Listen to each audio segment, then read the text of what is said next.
आंसू मत गिराओ, हम तोहरा से दूर नहीं की। अपना दिल के आईना में झांक के तो देखो, अपना दिल के आईना में झांक के तो देखो, का तोहरा नींद नहीं की। हम तो कहते कि जब तक कि संसार रहे तब तक प्रेमी प्रेमिका के सिलसिला बरकरार रहे।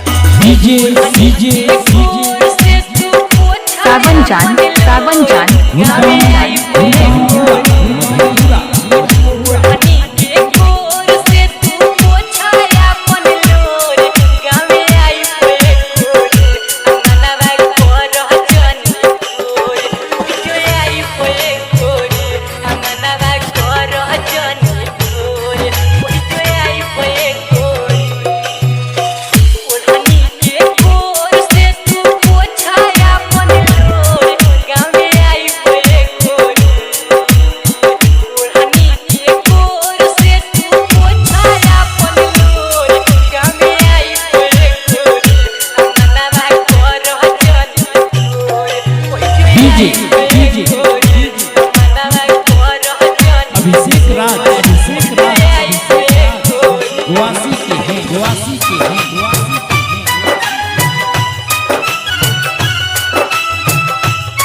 किनारे पे खड़े रहकर तुम क्या जानो, हाँ किनारे पे खड़े रहकर तुम क्या जानो कि डूबते हुए मैंने तुम्हें कितना पुकारा होगा, डूबते हुए मैंने तुम्हें कितना पुकारा होगा।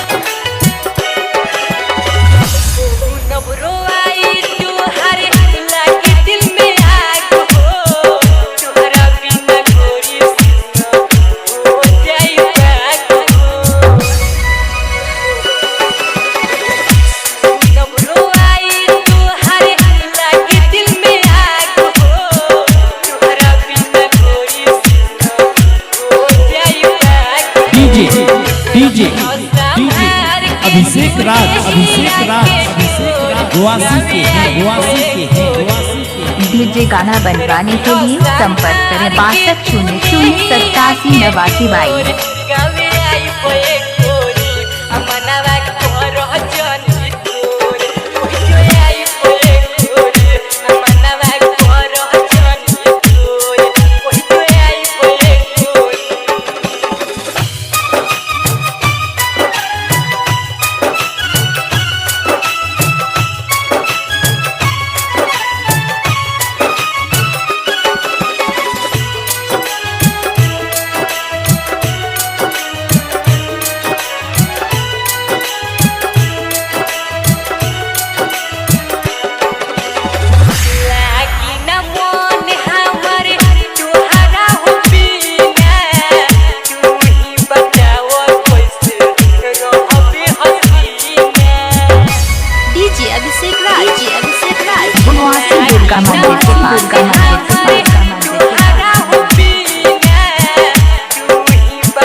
पतिया नहीं कोइल परी भोर गाँव में आई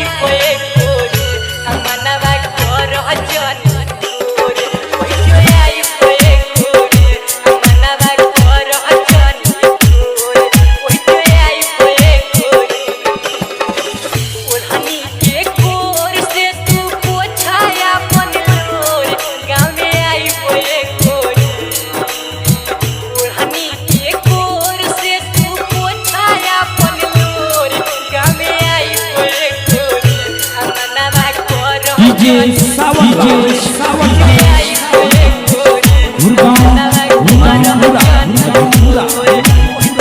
डीजे सावन राज गुड़गांव मधेपुरा।